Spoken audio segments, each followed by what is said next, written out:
let me thank the Department of Political Science for giving me this opportunity to give this keynote address. I must thank Professor Patak, Professor Nayak, Professor Nov. Misra, Professor Smita, and Professor Swapna for very dear colleagues. I've been coming to the department quite often. I want to mention, Professor Patak, that I was a student here about 49 years back. The economics department was down below, and Ramesh Misra, who got into the IS, told me that if you want to learn about the constitution and political thought, please join me in this class. So I used to be in the last row with Ramesh, and both of us, he got into the Indian Administrative Service, I got into the Defense Account Service in the same year. So I had the good fortune of listening to Professor Ramchandra Das here, but possibly the best teacher in political science that I've met. Utkal in the beginning did mention that ours is a very vibrant and inclusive constitution. Professor Patak also mentioned that though in the preamble we swear by socialism, we are actually a capitalist country. So these are the two thought processes that was expressed. So during the course of the next 40 minutes, friends, I think exactly 40 to 45 minutes, I'll cover a lot of ground because there are a lot of debates on the Indian Constitution. I gave just a keynote address in the law school. So I like to give a very comprehensive perspective on where the Indian Constitution stands today. Let me begin by saying that I have four parts to the presentation. All of you, those of you who have a paper, please open that. You'll find it. Take out the pen and paper. You'll find it. This particular presentation will be in 5 parts. Please, all of you, please. It will have 5 parts. Firstly, I will refer to possibly the greatest writer on Indian Constitution, Granville Austin. Those of you people talk of D.D. Basu, all these people. But I think the person who really deserves to be read in entirety is Granville Austin.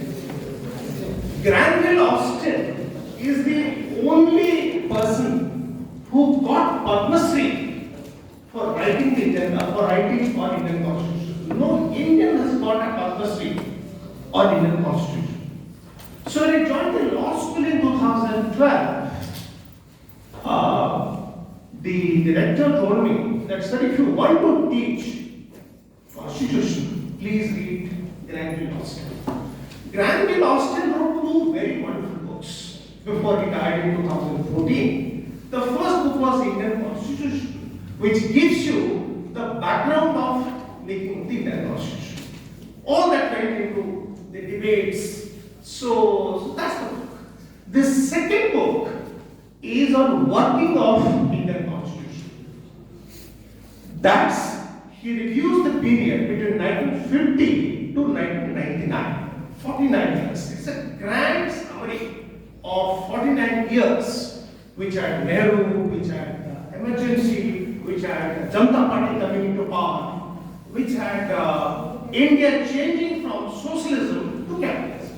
In 1991, my first boss was Dr. Manmohan Singh in 1977. So I remember him saying in the parliament, when he presented the budget in 1991, he quoted Victor Hugo and said, "No one can stop a moment whose time has come." So please note down, friends, 1991 is an extremely important period in the life of every country. Because, not only for India, for the world completely, 1991 is a watershed moment. Now, the Berlin Wall fell in 1989.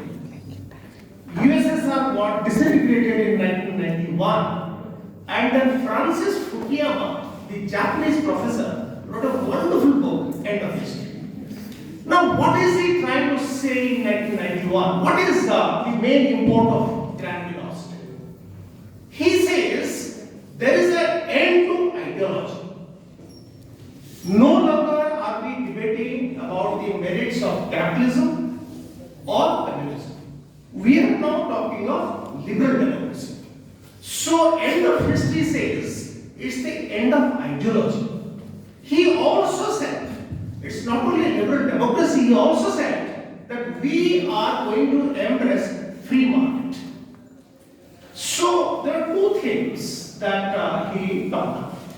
So, Granville Austin mentioned that the Indian Constitution has three strands, and these three strands are like a seamless wave. So, we'll have to first see what are these three strands that Austin is talking about and how it is a seamless wave. The second part of my presentation would be on the major messages of the Indian Constitution and the major debates which were there. Very briefly, I come to that. The third part of my presentation would be on the landmark constitutional amendments. There have been 103 amendments. But believe me, friends, it's just 12 amendments which really matter. So what I have done, I have jotted down or I have called out those major mandates. And then there are several judgments. But there's a wonderful book by Jia Modi, The Judgments That Changed India. I don't know if anybody has read it. Please do read this masterpiece by Jia Modi, 10 Judgments That Changed India. It's a thin book. It's a book in 80 pages, but it is 80 kg wonderful 10 judgments. So I'll briefly dwell on about 12 judgments, not 10, 12. And then in the last module, I'll try to see how these three strands about which Austin spoke of, where we stand now. I'll respond to some of the concerns that were raised by Professor. This is how I intend to do. Is that okay with all of you friends? Yes, sir. Yes, sir. So this is Granville Austin. What is Austin saying? What are the three strands? Please concentrate. What are the three strands he talks of? The first strand, please note down friends, he talks of sound institutions and sound democracy. This is one strand. Sound institutions and sound democracy. And the second strand he talks of is social revolution. In other words, distributive justice. Just note down friends, what are the two things? First is institutions and democracy, and second is distributive justice, social revolution. And the third is national unity and integrity. So these are the three strands. What are they? Institutions, democracy, social revolution, unity and integrity. Now Granville feels in this 50 years that we are talking of, that by and large, all the three strands have functioned well, except, please note down, except 4 years. That is between 1973 to 1977. So if there has been an aberration, Professor Nayak mentioned about, taking yourself out. If I say that if there is any scar in Indian democracy, if there is any major scar in the face of Indian democracy, it's the period between 1973 to 1977. 73, the government superseded the 4 judges of the Supreme Court. Supersession of judges happened in 1973 and again in 1977. Please note down, Hansas Khanna was also superseded. So that was supersession of judges, and then you had emergency from 1975 to 77. I wrote a wonderful article, or rather a very sentimental article on democracy. My experience with emergency. I joined the finance ministry in 1976. So I was also part of the avalanche of pinpricks that emergency can do. So the emergency years have been an aberration. Granville then says Dike mentioned fundamental rights, but for Granville Austin, it is part 3 and part 4. Please note down, part 3 and part 4.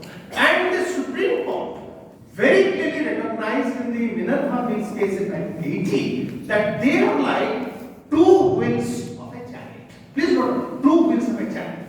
So one is your fundamental rights, which is in part 3, and part 4 you have a retinue of socio-economic justice, so which we call as goals, rights and goals. Goals are not justiciable, rights are justiciable. If I am taking away snuffing at your freedom of speech, you can take me to the Odisha High Court under Article 226.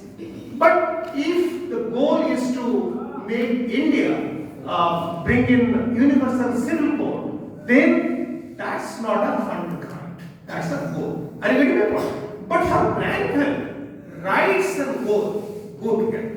Are you all getting me? You cannot be a democratic country. You cannot be an ideal democratic country without an ideal blend of rights and goals. Then he also says that we must realize the goals of the preamble. Just take a snap of this. You must realize the goals of the preamble. He said if you have failed in realizing the goals, then you have failed as a nation. Granville very interestingly mentions that the Indian judicial system has failed substantially. You know, unlike many Indian writers who feel a little squeamish, Granville gives a full play of independence. You know, what independence really means to you. You know, unless you read the book, you don't get that. So he says, the judicial system has failed substantially to serve the revolutionary strand of the way, and it is also dilatory. Please note down two things. One is, he says it is dilatory, it is evasive, and it has also not subserved the goal of distributing justice. Are you getting it? So this is what Granville feels.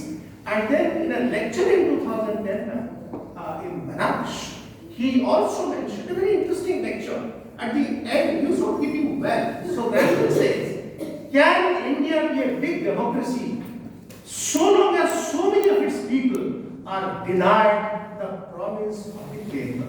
This is not part of the book. This is part of a wonderful lecture he gave in 2010. So, what are the major messages of the Constitution? Having said this, what are the major messages when you read the Constitution? Now, the message of the Constitution can be divided, just note down friends, into three parts. If you are looking at the message of the Constitution, it has three messages. First is clarity, second is opacity, and the third is deference. Opacity means it's not transparent. What are the provisions which are not transparent? There are some provisions which are very clear, very, very clear messages, but there are some messages, some articles in the Constitution which are not so clear. Are you all getting me? Deference means the Constitution fathers, they decided that some of the issues must be deferred. We should not take a decision. Like the famous Prime Minister Narasimha Rao, everything was deferred for him, you know. So, deference. So, what are the clear messages? Please note down, what are the clear messages? There is no doubt about that. What are the clear messages? The clear messages are, one is rule of law. Everybody is equal, right to equality.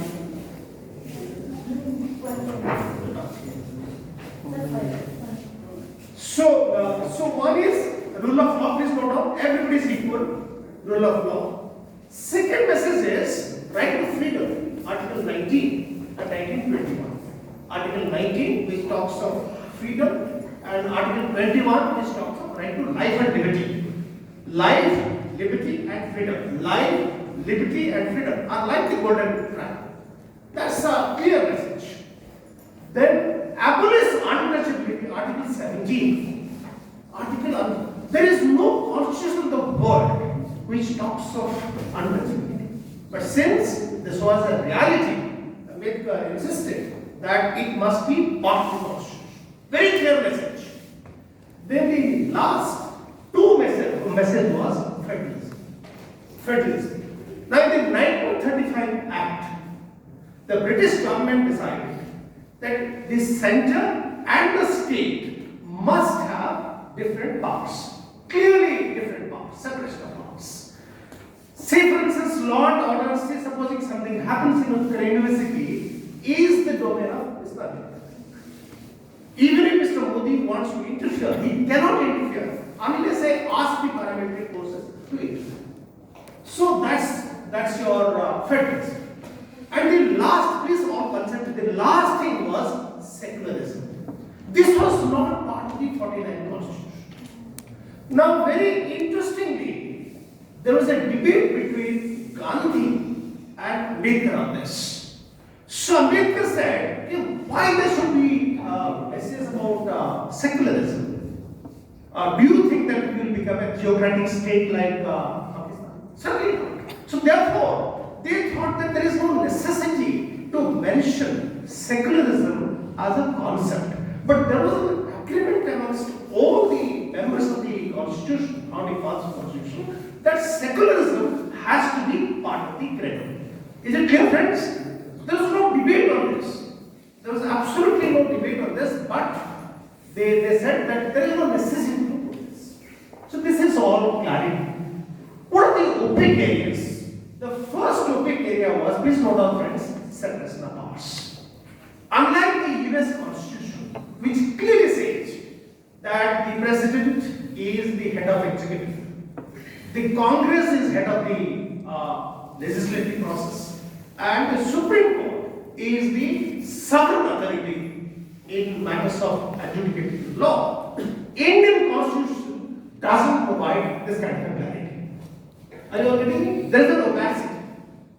Nobody really knows which is supreme. Are you getting it? But the Constitution has enough provisions to say that if there is a dispute, it is the Supreme Court which will decide.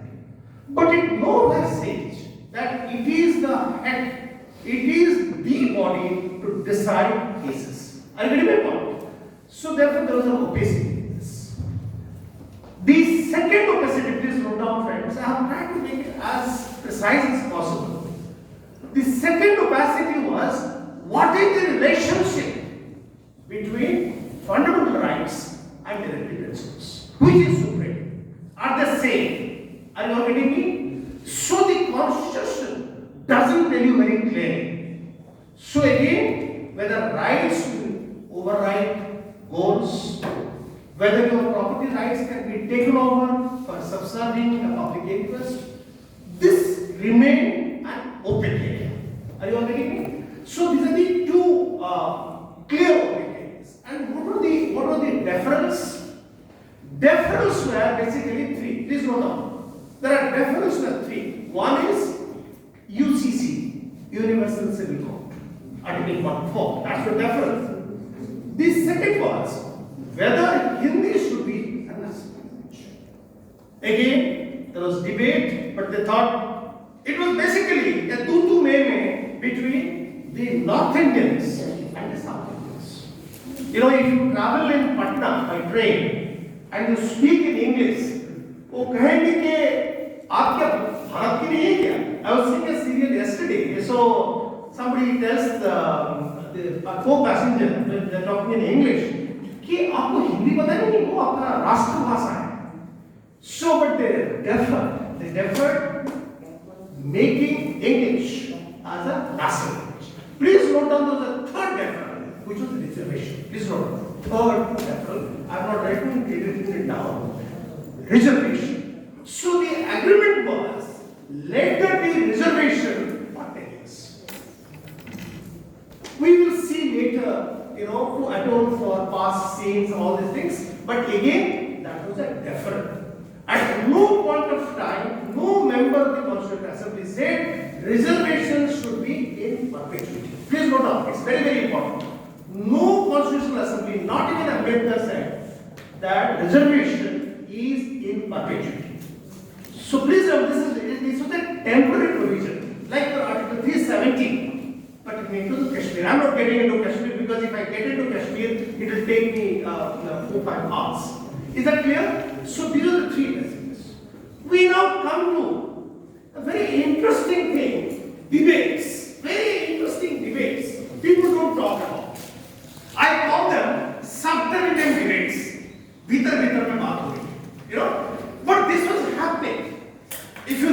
the debates clearly in the Constituent Assembly debates. And if you have 5 6 years, so you'll find. And the main debate was between these three personalities: Nehru, Gandhi, and Babasaheb. Are you all getting me? In Turome, there was no agreement on any issue. Are you all getting me? Yes, You people keep on quoting Ambedkar, but believe me, friends, there was no agreement between these three people on any issue. What was the first issue? Gandhi was very clear that India lives in the villages. Please note down. India lives in the villages. He said 70% people live in the village, so we must have Panchayat Raj. To that, Babasaheb said that if you have panchayats, you upper caste guys will dominate. He said, you look at the village, it is a cesspool of corruption. It is dominated by the dominant caste, whether you are a. So upper caste will dominate, and the caste system is such that if you have a Panchayat Raj, political power will go to them only. They are the money fellows. So he said, no, never have Panchayat Raj. Are you all getting me? So this was a debate in which, this was a debate in which Gandhi failed. Till 93rd Amendment came in 1994. Please note down. Rajiv Gandhi had to wait till 1994 to introduce Panchayat. Please remember, this is very, very important. The second issue was universal civil vote. Very interesting. I was reading a debate between Nehru and Patel on this. Please concentrate. Now, when the matter became very sensitive, the Muslim members said, no, we do not want universal civil vote. The Hindu fundamentalists, they said, no, it must be there as part of our constitution. So both Gandhi and Nehru went to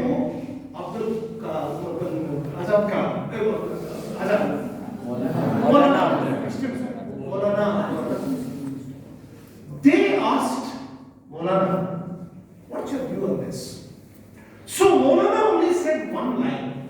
He said, ये देश में already काफी हलचली है. Let us not stir the dirty water further. Let us not stir the dirty water further. And both Nehru and Patel had so much of respect for Maulana. They said, no, let's put it in the relative Muslim policy. It's a very interesting point of history. It's a wonderful memory. See, people speak that as if Nehru and Gandhi, Nehru and Patel never used to see eye to eye. But if you see the letters between them, the facts are to the contrary.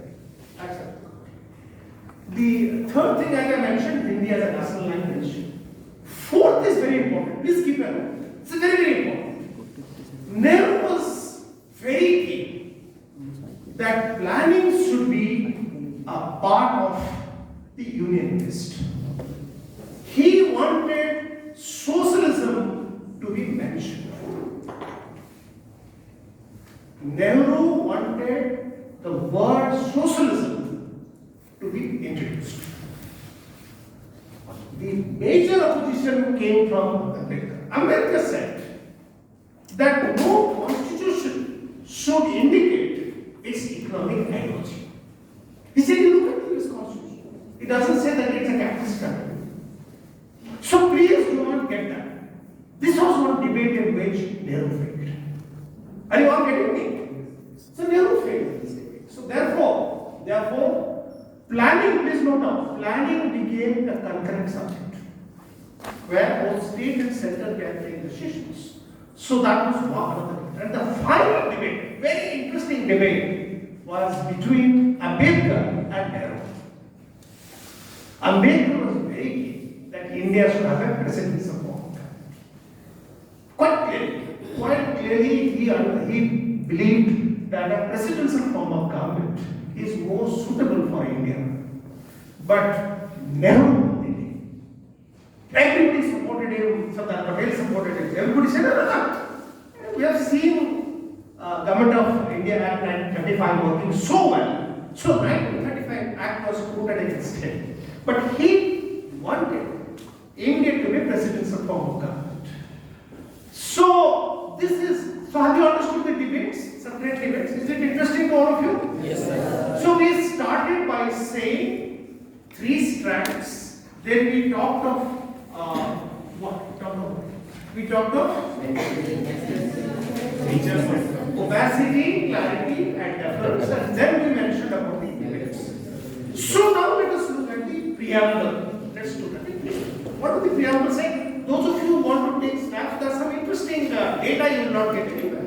So the preamble very clearly says sovereign, socialist, secular, democratic republic. Socialist and secular were added later in 1976. Socio-economic political justice, very important. Liberty of thought, expression, belief and faith, equality of status and opportunity, fragility and dignity of individual, unity and integrity of the state was included in 1976. So 3 things were added. Unity and integrity, this was not. Unity and integrity was not there. As part of the original frame. Socialist and secular are also added. So, one of the things which is acceptable to every party in power, please note down, every party in power, whether it is Congress or BJP or Congress, is the basic structure document. Is the basic structure. In 1973, in the Kesavananda Bharati case, by a majority of 7 to 6, a very thin majority, the Supreme Court said that the Parliament can amend anything, but it cannot change the foundation of the Constitution. Are you all getting me? And this concept, very interestingly, was coined by a wonderful German jurist, Professor Conrad. Professor Conrad came to India to deliver a lecture in Banaras Hindu University in 1965. In Kaun Banega Prabhapati Mein, I once won 25 lakhs because they answered this question. The question was, who coined the basic structure? They said, Amitabh Bachchan ने कहा कि Conrad, Palkiwala, and one more name I said Joseph.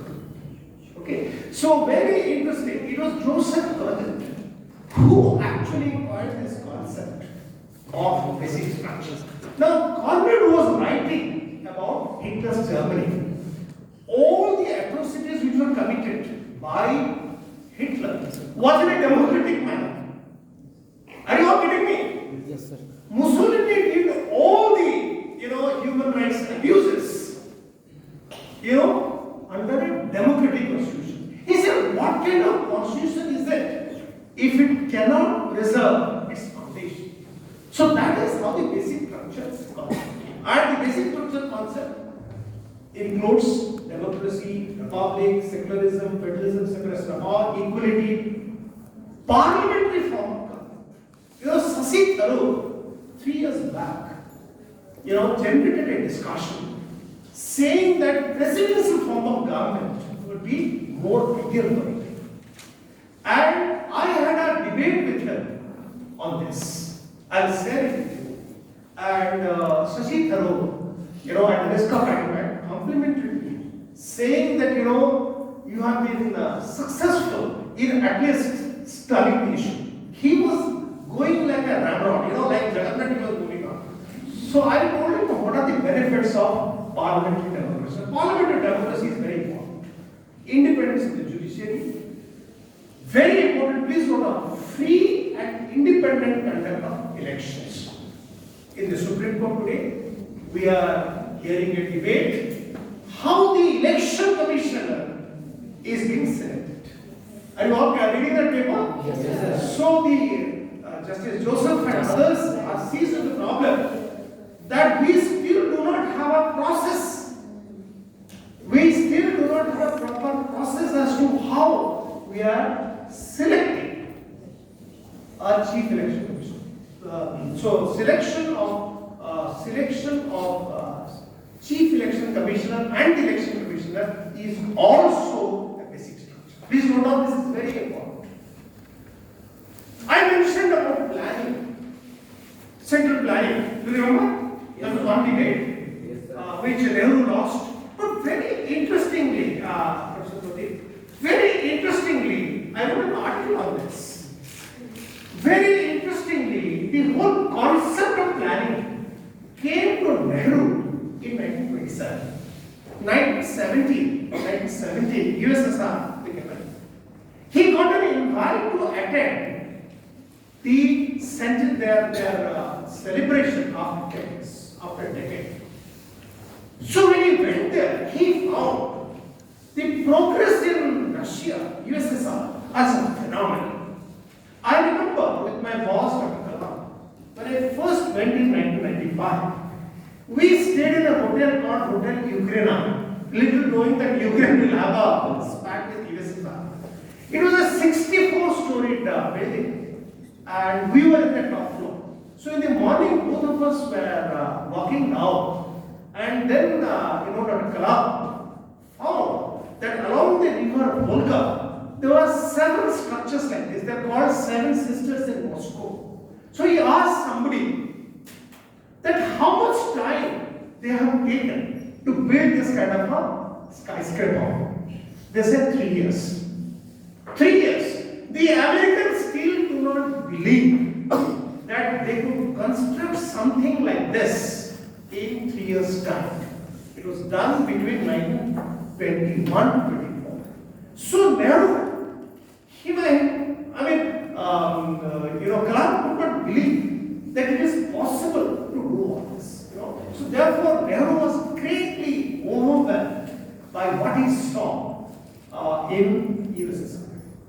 He was president in Lahore Congress in 1929, and in one part of his speech, he did mention about socialism as an ideal for Indian government.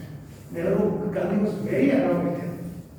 There's a letter between Nehru and Gandhi on this. Gandhi said, who authorized you to say that India will be a socialist state? But he did mention about socialism in 1929 Lahore Congress. Very interestingly, in 1938, please note down friends, there was a planning committee in 1938 which was headed by Subhash Bose and Visvesvaraya, the great engineer, and Meghnad Saha, the great physicist, nuclear physicist, were the members.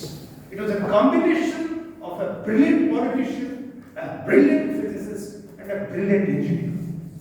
So, very interestingly, this planning committee said that if India gets freedom, then the government of India should be at the forefront and not private capital. Please note down. This is very important. What was the message of this committee? The message of the committee was future growth of India. Very, very important. Future growth of India will not be driven by the private sector, but by the government. Are you all getting me? So we keep on saying Nehru Baba ne ye kar diya, Nehru ne aise. That's not true. We don't look at history. The history of planning is that all of them, Bose, Visvesvaraya and Shah, all of them said that Indian government had the necessary intellectual, financial, diplomatic sinews to have to make India progressive. It doesn't stop there. It doesn't stop there. In 1944, please note that in 1944, there was a Bombay plan. There are 8 wonderful industrialists, including G.R. Birla, Tata, all these people are there. Do you know what was the recommendation? The recommendation was the industrial, just note down, the industrial output of India should be increased 5 times and agricultural output by 2 times. And who will do that? Who will do that? Second. Are you all getting me? They all said that ye hamare bas ki nahi hai. This kind of a graduation from 1 to 5, 1 to 2 is not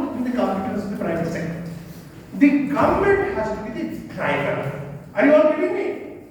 So therefore, please remember, till 1944,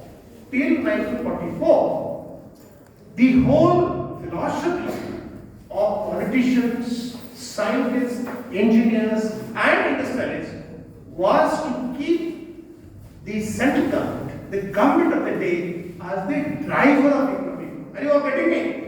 So this constant reference to Nehru as being the originator of the idea is misplaced. Yes, he drove the idea, but everybody agreed with this philosophy. So therefore, when Ambedkar did agree to this, so planning commission was made as an executive decision. Planning commission is not part of the constitution; it is an executive decision. He said, "Okay, if you are not allowing me to make planning as part of my constitution, let me take an executive decision." And Modi Saab, he didn't like the idea. So in 2015, the whole concept of planning commission has been thrown into the winds, and you have Niti Aayog, which is basically a think tank. Gopal Gandhi writes in a wonderful article that Mr. Modi has thrown the baby with the bathwater. He said, if there was some dirtiness in the planning commission, was the solution to throw this out or to clean up the water? Today, what is happening? I started my journey in the government in 1976 in the planning commission. It was the planning commission which used to give centrally sponsored schemes. Most of the schemes, most of the money was coming from planning commission. Yes, there was politics, but today what is happening? Niti Aayog has neither teeth nor any power, only it can give recommendations. There's a seminar by discussing things, so I see. So therefore today we have no accountability. Please note down, the biggest issue today in India is that you have no targets. What is your growth? How much should agriculture grow? How much should industry grow? What would be the number of people who would be employed? So ना रहेगी mass, ना रहेगा. So ये है आपका situation. We need. Now we come to an interesting area called the amendments. Now all of you please pay little attention. I prepared this matter before. So I initially start with the first amendment. Okay. Now there's a wonderful book by Trilochan Singh.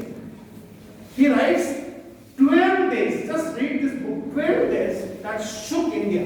12 days that shook India. Now the great liberal democrat Nehru was part of this amendment, which was opposed by everyone in the Congress party. Everyone. Whether it was K. Munshi, whether it was Acharya Krupalini, all of them opposed this. But Nehru was like a dictator. From 1946 to 1964, he was the unelected dictator in India. So this first amendment, which he introduced, had 5, just note down friends, 5 features. Very, very interesting features. First stage, special provision for educationally and economic for special provisions for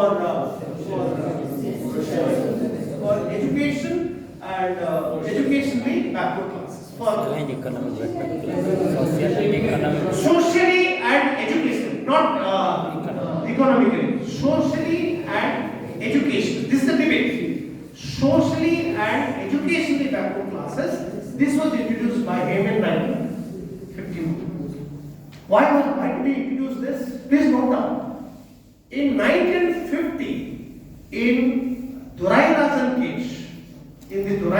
case, the Supreme Court struck down reservation given in Tamil Nadu. In 1950, when they introduced reservations in Tamil Nadu, in engineering and medical colleges, that was struck down by the court, saying that there is no provision of reservation. They said that you cannot have directive principles, Article 46, to override equal opportunity for education. So it was struck down. So Nehru said, no, Now, second thing that he did, very interesting, he added a new schedule to the Indian Constitution called Schedule 9. Now, Schedule 9 had all the land legislation acts. There are 103 land legislation acts, Article 31. So he said all these acts, he knew that he wanted to abolish gender. Now, all the acts, he said, they are not subject to judicial review. Please note down that the first blow against judicial review was fired by the greatest Democrat, Jawaharlal Nehru. Nehru said, no, there is no judicial review. Third thing he said, Article 19.2. Article 19.1 talks of freedom of speech and expression. Article 19.2 talks of reasonable restrictions. So he added another 3 restrictions. The great Democrat, I wrote an article, there's a great Democrat, added 3 more restrictions, which includes public order. Are you all getting me? And the fourth thing that he said, that we can nationalize any trade activity, nationalization, where Article 19.1g will not stand as a bar. He said, if the government nationalizes property, it will not be challenged by Article 19.1g, which talks of freedom of doing business, trade and business. Freedom of trade and business anywhere in the country. He said, no, that will not be. So therefore, for Nehru, distributive justice cannot be fettered by the judiciary. Please note down, distributive justice, land reforms, all these things cannot be fettered by the Supreme Court. This is very surprising. But so when this amendment was passed, Ambedkar said in the assembly, very interesting. He said, we made this temple for the gods to come in. But before the gods could take possession, the devils are coming. And the only way to save this temple is to set fire to it. This is what Babasaheb Ambedkar said when Nehru was successfully pushing this out. Let's go into something interesting. Just note on it, take a snap of this, because what I have done, I have tried to tell you friends that everybody says in US from 1789 there are only 27 amendments. आप India को देखो 1950 to 2022 में there are already 103 amendments. But if you carefully see these amendments, there are only 12 amendments which really matter. What's the first amendment? First amendment is special provision for education and social justice. 24th amendment, just note down, 24th amendment said that Parliament is supreme in amending things. Parliament is supreme in amending things, which was struck down in the case of the Gandhi case. They said that yes, you can amend fundamental rights, but you cannot amend basic structure. Is that clear to all of you? 25th amendment, just note down, 25th amendment said very clearly that if you are going for distributive justice, fundamental rights will not be above Article 31C. Please note Article 31C. जितने चुंबक हो सकता है मैं आप Article 31C, distributive justice will not be checkmated by fundamental rights. 42nd amendment added secular socialist. It also added fundamental duties. Article 51A. 46 says abolish right to property. ना रहेगा बांस, ना रहेगा बांसुरी. Because the general property, very interestingly, right to property was abolished by a party which was capitalist in character. It was not done by Mrs. Gandhi. It was done by Morarji Desai. When he moved this article, everyone in Congress laughed. He said, you are abolishing right to property. So, right to property, incidentally, please note down, every constitution in the world, please note down friends, every constitution in the world, right to property is a fundamental right, including South Africa. There is no constitution, 5 things constitute the fundamental rights. Every country, right to life, right to liberty, right to freedom of religion, right to property.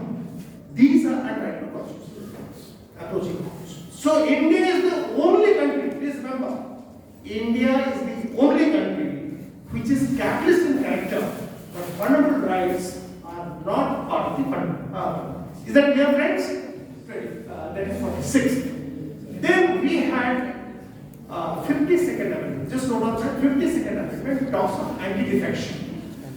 Now, please remember, all of you in the back row, that these amendments were supported by all the parties. All parties wanted an anti-defection. 73rd Amendment, Panchayati Raj, as the third pillar of democracy, was also supported by every party. 86th Amendment is for me, it is the most important amendment to the Constitution, which makes right to education from the time 6 to 14 as a fundamental. Can somebody tell me which was the Supreme Court judgment based on which it was done? 100 rupees for anybody who can say which is the judgment.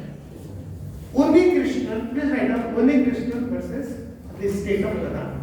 Unni Krishnan versus state of Karnataka. It showed all the other principles. I am a man of economics. I don't have to look at the Constitution. Unni Krishnan. Okay, right education. 101 is GST Council. Very interesting. There is no debate today in the country that GST is collected by both center and the state, and the GST Council, where all the finance members are members, there has not been a single case of division of votes. All decisions by the GST Council is unanimous. That is the strength of Indian democracy. Are you all getting it, friends? So we keep on saying democracy is in danger, all this, nothing like that.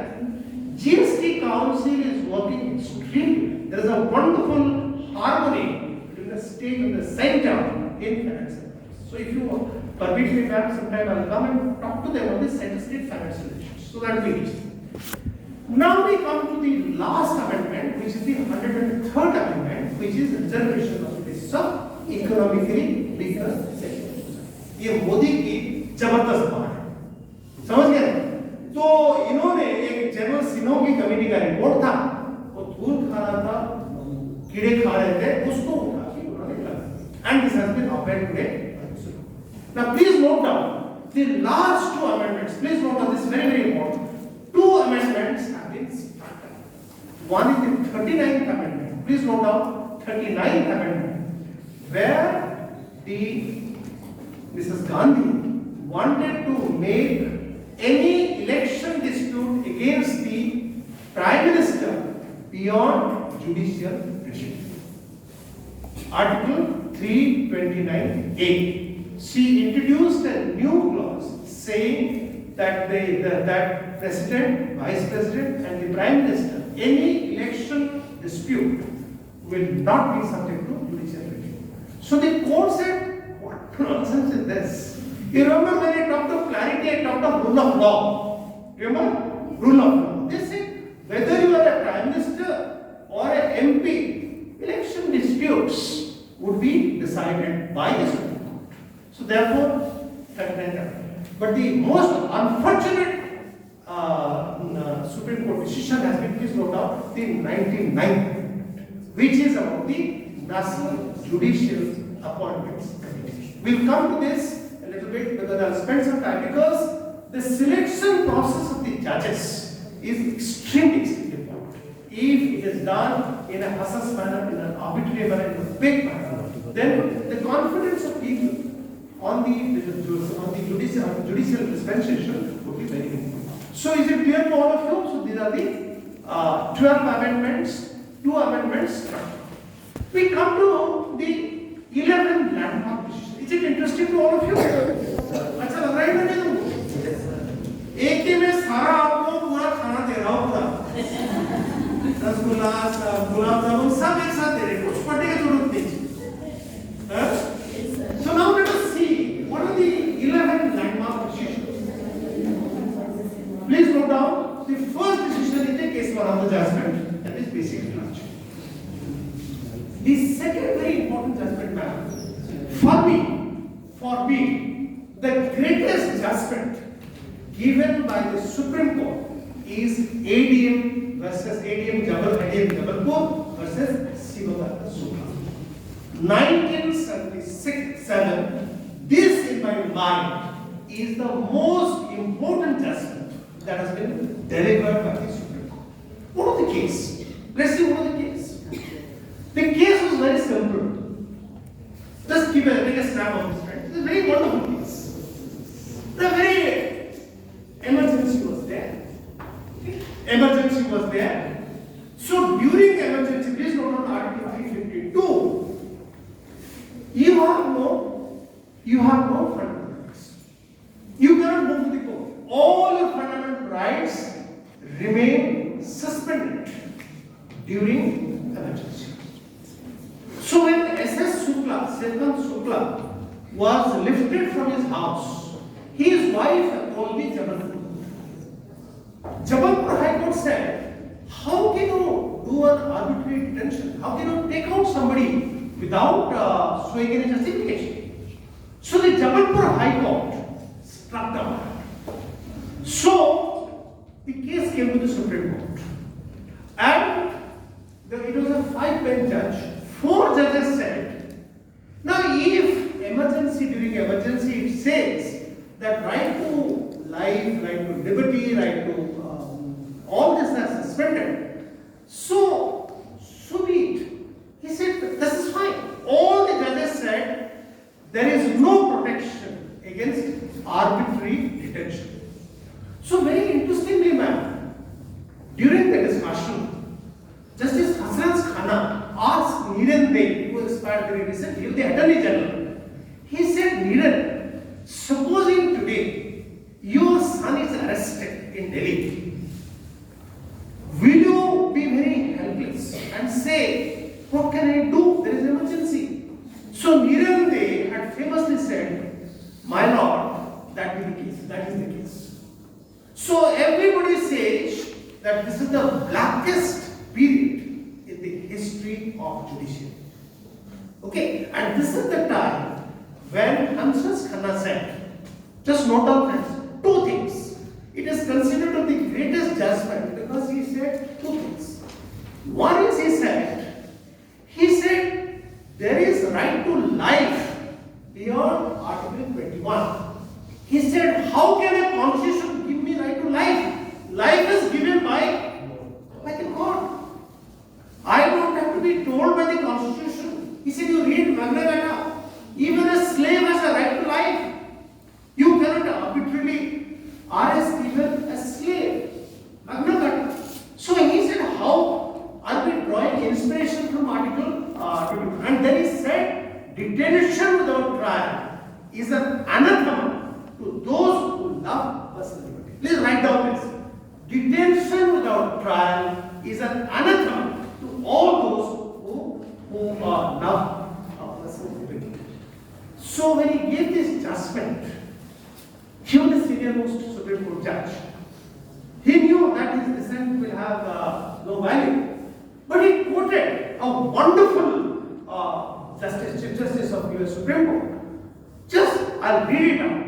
So even today, whenever I listen to Nani Palkiwala, he quotes this. He says, many people said, yours is a dissenting opinion. How does it matter? Already the majority opinion is against this. So he said, a dissent in the court of last resort is an appeal to the brooding spirit of law, to the intelligence of a future day, when a later decision may possibly correct the error into which the court seems to have been betrayed. Have you understood? He said, when you are a minority, you are given a dissent, please remember that you are smiling how the majority has erred, and you hope that later,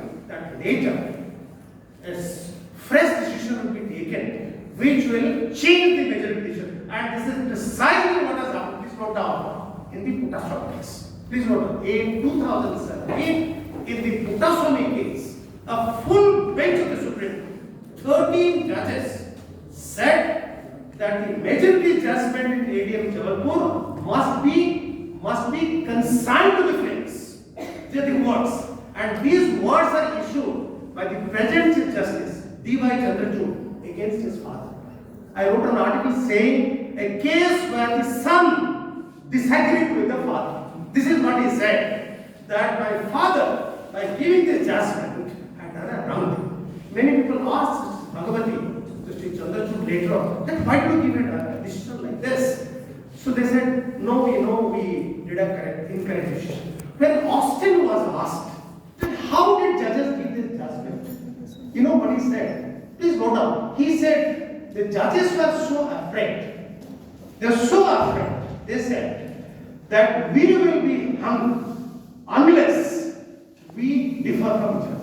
Unless we agree. So you will be hung if we do not agree with the government. This was the kind of fear that was there. So 2017. So what you said as the basic essence of dissent was actually implemented in 2017. Dissent is extremely important in democracy. I come to another very interesting case because all of you youngsters, there are very interesting aspects. Can I take another 5 minutes to watch? Any problem? You tell me, I mean, if you, because I actually need another 15 minutes. Is that correct? 10 minutes? Tell me, I will not do anything without your acceptance. Without acceptance. Without acceptance. Is it okay? Yes. Okay. So we come to another very interesting case. This young girl is single. She is like you. She was just about 22. Now what happened? That in Mumbai, a group of girls, when Bal Thackeray died, so it was, just listen to me very carefully. So when Bal Thackeray died, so it was declared as a state holiday. So these girls posted in their Facebook, he said Bal Thackeray was not a chief minister. He was not a prime minister. He was not part of the warrant of presidents where you can declare a holiday. They also wrote that as per the Sri Krishna Committee report, his hands are not clean in the Muslim rights. They reported that in the Sri Krishna report. So two things. One is that he was not eligible. Secondly, the other report. So the moment this came out in the Facebook, 66A, please note down, 66A of Information Technology Act was invoked, as per which, if you are putting something grossly offensive, you will be subject to 3 years of imprisonment. Section 66A. So Shreya Singhal, the young girl, she was an intern, she went to Supreme Court and he said, what nonsense is this? He said, so she said that this is a chilling effect on free speech. You are not saying, you are giving an opportunity to the other person. So without giving an opportunity, the police will come to you. So section 66A. And so the judges said section 66A is wrong. And she showed a very interesting cartoons. So a professor in Jadavpur University was arrested because he made cartoons like this, about Mamata Banerjee. So the court said, nothing doing. So please remember all those things that you are doing, posting on your Facebook. You have no restriction, thanks to Shreya Singhal. Okay. So we come to now let us come to the last part of the lecture. Now, how has India done? I started by saying that there are 3 strands about which Granville Austin spoke. And what are the strands? First is institutions of democracy. Okay. So institutions of democracy, all of us know, the moment you make bureaucracy or judiciary committed, then there is no rule of law. You are not following rule of law. Selection process must be very transparent. There is a huge debate today in the country that we should set aside the collegium system and we should go for unity, integrity again. So unity and integrity, by and large, you don't have the problem of Khalistan or northeastern states insurgency. But what really remains unredeemed is the social revolution.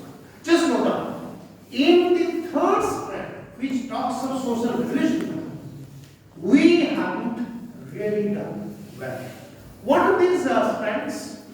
Reduction in income inequality, early childhood care, raise the level of nutrition, avoid concentration of wealth. So So I'll quickly show you some tables to show how we have done. How we have done. Just take a snap of this. Article 47, please note down, Article 47 says that it is the responsibility of the state to raise the level of nutrition. So this is the report, which is the National Family Health Survey 2019 to 2021. All of you please Google it. What do you find? First, IMR, that is infant mortality rate. That is how many children are dying within 1 year. As against a figure of just 5 in most developed countries. Most developed countries, it is around less than 5. So our record is 35. Are you all seeing this? Percent of children's content, that means low height per age, it is 36%. Children suffering from anemia has increased from 58.6% to 67%. Pregnant women who are anemic. So we are talking of demographic dividend. So when you talk of demographic dividend, these figures, are very disturbing. Now this is the status of nutritional status of the girls. You'll find that almost 44% of girls are severely thin, and about 23% are thin. So about 70% of the women, girls, are thin, not a matter of choice, but because they don't have adequate nutrition.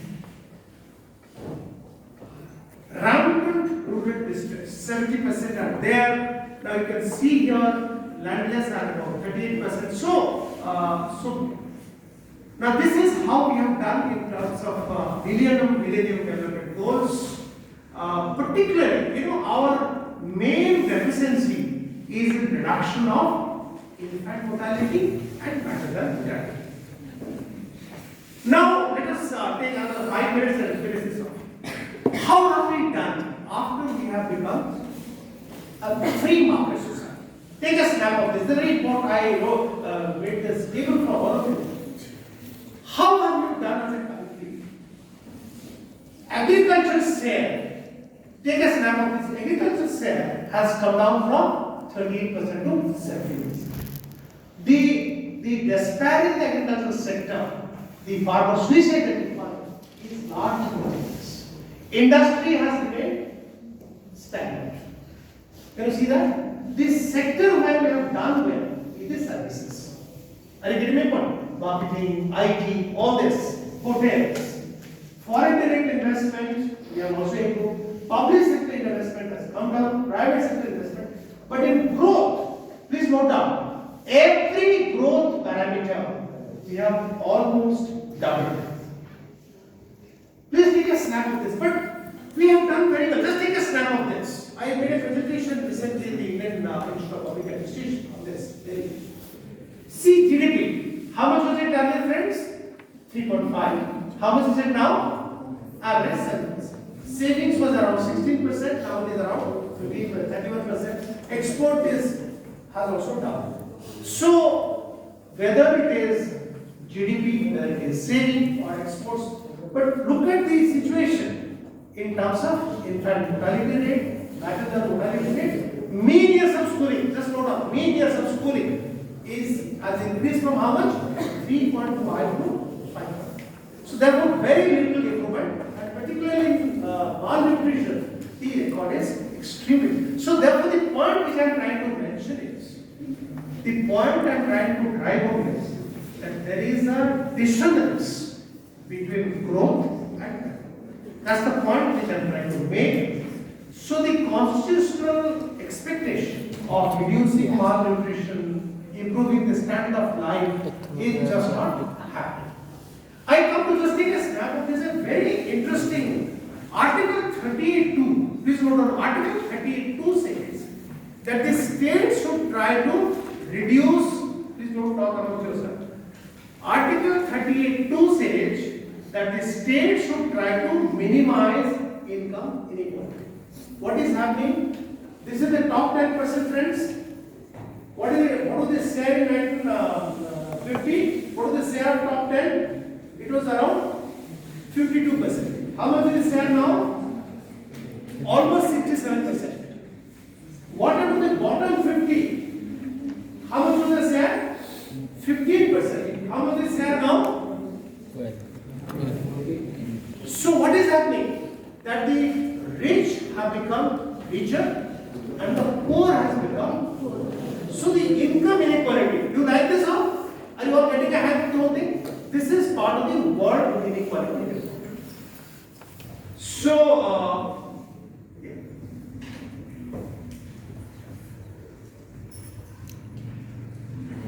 we come to the last two slides. This guy, are you all getting me? That there is a mismatch between our growth record and our development. I come to the last but one slide from my old teacher, Andre Beckett. He was a professor in sociology, a highly respected person. Now he made a very interesting statement. He said, a constitution may indicate the direction in which we have to move, but the social structure will decide how far we move and at what pace. Are you all getting me? If your society is uniform, if everybody has equal income, you have a different script. But if your society has, 50% people, 60% people who are economically backward or socially backward, so he said, so therefore, Rajni Kothari had also says that social churning in India has happened. You have the DMK party in Tamil Nadu, it is Mayawati in UP. There has been a social churning. But the question Austin asks is the churning enough to usher in social revolution? Are you getting me? So we come to the last slide. What are the way forward? What do you think is the way forward? So the first thing I want to mention, which Professor Patnaik very beautifully mentioned. Just take a snap of this, friends. A lot of thought into this. The first is you have to recognize, sir, that there is a dichotomy between the socialist intent of the constitution and the economy ideology of the country. This is the first dichotomy. In fact, when we talk of sustainable development goals, millennium development goals, we are only talking of social goals. We are talking of distributive justice. So on one hand, we are thinking of making money, wealth creation. What did Adam Smith say? Market forces, as if by an invisible hand, will promote welfare of all. Market forces, as if by an invisible hand, just like Maradona gave a goal in 1986 against England. Market forces, as if by an invisible hand, will promote welfare. So there is a dichotomy. So there is a necessity today to make few things as fundamentals. One is early childhood care. Please note down, early childhood care. Early childhood care is being done today in the Anganwadis in the age group of 3 to 6. Professor Patnaik mentioned about national education policy. Please note down NEP 2020, where I am the chairman for Puravaram University. NEP says that the situation in the Anganwadis, particularly early childhood education, is so dismal.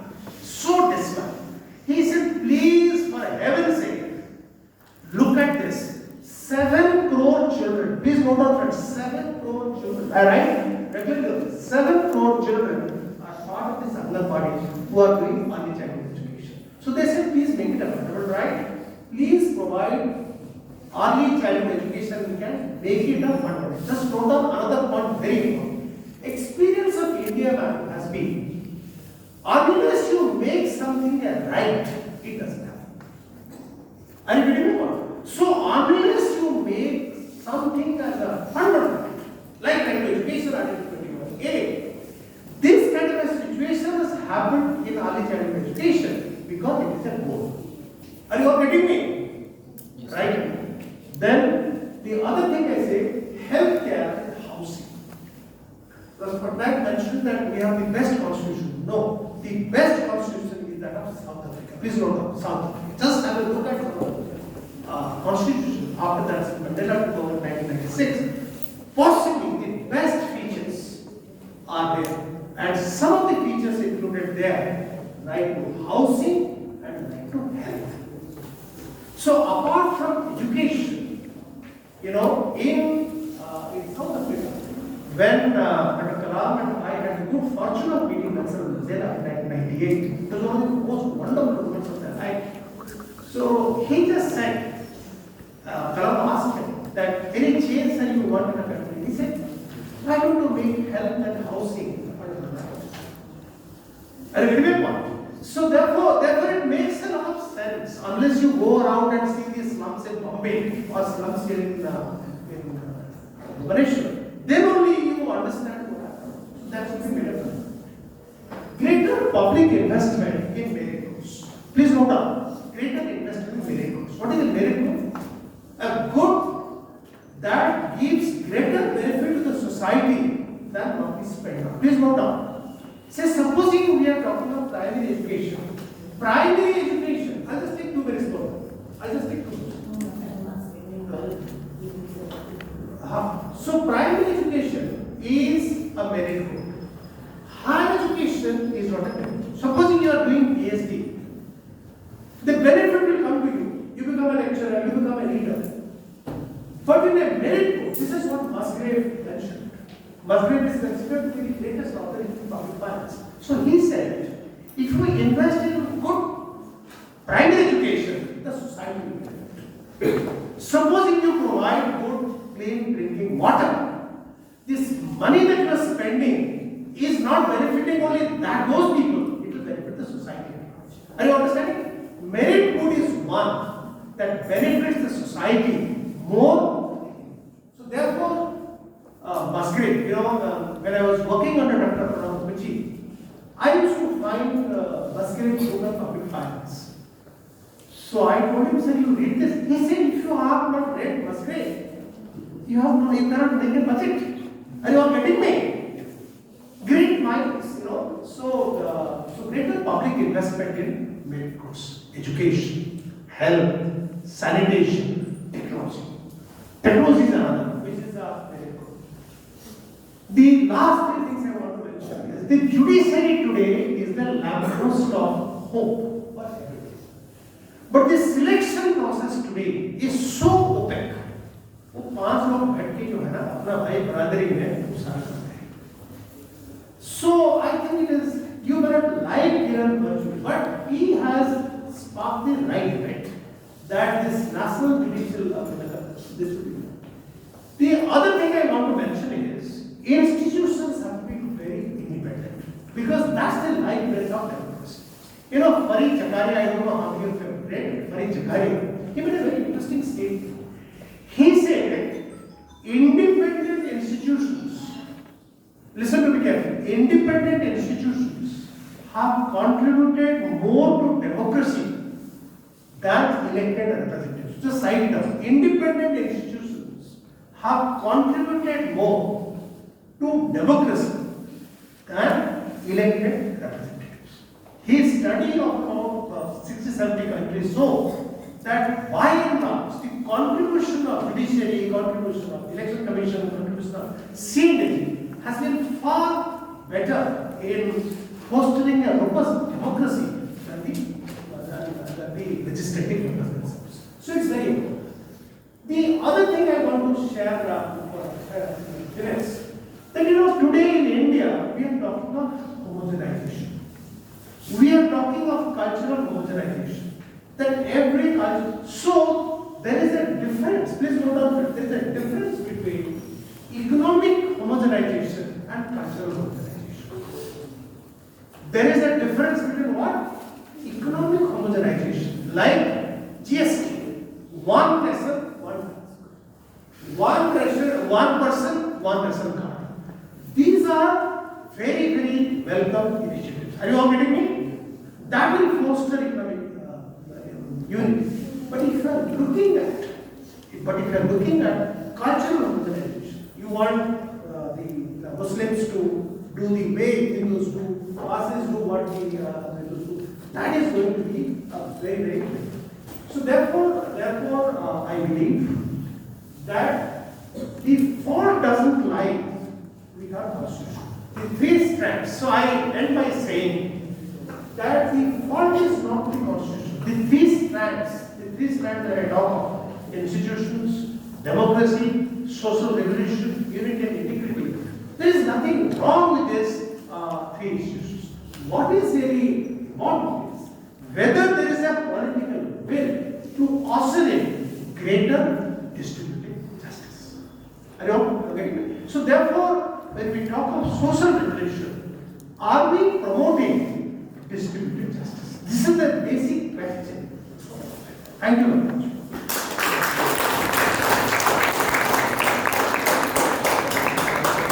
There's a debate, and I believe in that, because recently in my college, there was a topic that India is a global leader.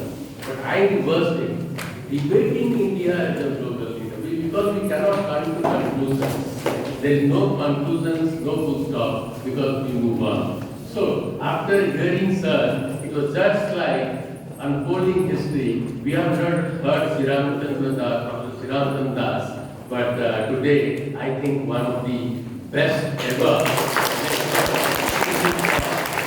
This shows that Sir a lot, the alumni, and I am also alumni, and this is an alumni connect with you that is taking us so far. So, my one question to Sir is that yes, India is emerging as an economic power, and there was speculating that if 2020 COVID would not have come, China and India would have been economic superpower. So we cannot be a political or military superpower, that's not for sure. But we can be an economic superpower. I only want one or two lines from Sir. If so, what is the timeline? In how many years, or whether in your time, or as said before, poverty cannot be eradicated, Jagannath said, not in my lifetime. Thank you.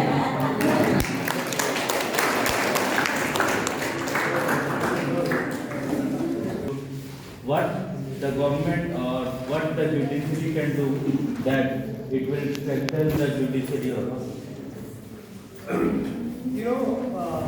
There was a committee under Justice Venkatacharya in 2002 to review the constitution. All of you, I did mention this. In 2002, there was a report for reviewing the Indian constitution. So one of the suggestions they gave that let there be a judicial committee, national judicial committee, in which there would be three judges. One eminent person, who is selected by the President, Prime Minister, Director General of the Constitution, and then the law minister. The whole idea is that if the process of selection is broad-based, you have the executive, you have an independent voice, very, very important, independent distinguished voice, then the selection process would be better. There was a debate in the Constitutional Assembly of this. And Ambedkar had mentioned, listen again, Ambedkar had mentioned that we should follow the US method. What do they do in the US? In the US, the president will send a few nominations. And they have a Senate committee, there is a Senate Judicial Committee, which will hear presentations by different candidates and it is televised. So in one of the televised debates, and then the Senate will vote. So in one of the televised debates, there was a lady who said that the person who just gave a presentation was harassing his intern, was a lady. So the Senate heard this, they inquired this, and they dropped him out of the competition. Are you all getting me? So when the process is very transparent, so you know that the whole nation is watching you, your credentials, your character is under discussion, so that will give confidence to you. Otherwise, if you are limiting it to a few judges, so obviously there will be judicial nepotism. I wrote an article on this. So therefore, I very strongly believe that the time for a broad-based selection process. It also applies to Chief Election Commission, CNDC. Instead of the government doing this, Mr. L.K. Advani has written an article that why don't we make the Chief Election Commissioner selected by the Prime Minister, Chief Justice of India, Leader of Opposition of Lok Sabha and Rajya Sabha, the seat. This is what he has suggested. Advani India has suggested that let the Prime Minister, Chief Justice of India, Leader of Opposition and Leader of Opposition in Lok Sabha. Makes a lot of sense. Are you all getting me? So in the process, you have a broad-based selection process, and then people who are, come se come you have selected somebody where divergent opinions are. I have two observations to make. First is that IMR. Yeah. So one of my scholars is doing work on that, IMR and MMR, and national verification. And our finding is that that is in decline. That IMR and MMR is declining because of this national education, and I was also telling my students that this ASA companies are really they are working so well, and mostly in rural areas where the workers are very actively working, so we could manage to check that. Second observation, a few days back I had been to, I don't remember exactly where I had been to, but while coming I saw a lot of that Anganwadi workers are doing strikes on the street. So I was stranded there. So I was talking to someone, and they said that their policy is going to be implemented new policy that up to this Anganwadi, those who are looking after primary education, like as you mentioned, now that they will be handed over to education up to class 6. And these Anganwadi workers, they were mostly employed as cook in the school. Like they were preparing food, midday meal. Now they will be teaching students. So just imagine what will be the future of the education. After completing this, then they will go to high school. No primary. What you just mentioned is true. We did a study of, in fact, one of my PhD scholars is working on anemia. I'll ask you. We found that in the tribal districts, in the Kanwal and other places, their IMR has increased. Whereas in the developed districts, like so when we are talking of these numbers, we have to be also cognizant of the fact that it is not uniform. So therefore we need to see that. But I get your point. Whichever, like for instance, a very interesting experiment was done by Himachal Pradesh. Himachal Pradesh, which has gone to polls, they brought down IMR from 45 to 5 in a period of 3 years by just providing ambulances to mothers, any expecting mother. The moment you are an expecting mother, they look after them. At the moment they are due for delivery, so they bought ambulances and brought the mother. So the death rate came down very drastically. So I have always been of the view that these development sectors require very little money. But if you are empathetic, if you are sensitive, it is possible to contain these problems. These are not interesting problems for the government. So therefore, whichever states are so, I have gone to Kerala, I have seen it myself. How active the ladies are, so they will, there was the IMR is just about 7. Within India, Orissa has 43, 44, Kerala is having 5 to 6. So there is a difference because, they have focused on this. Modi ji, very interestingly, I'll share that research article with you. In whose area, the IMR was very high. Bhuj is a very difficult and oppressive area. So when he was Chief Minister, what he did, he entrusted this work to the private sector. He said, you please take your ambulances, provide them. So Bhuj, the IMR came down from 61 to just about 78. So within the country, we have examples that wherever that's why I said political will. If the political leaders are very clear, very steadfast in their commitment, it can come down. It can come down. Okay.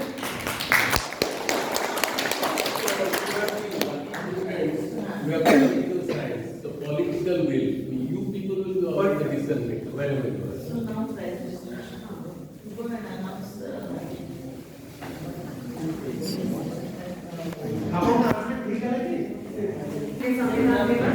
Yesterday, that is 25th of November, we had organized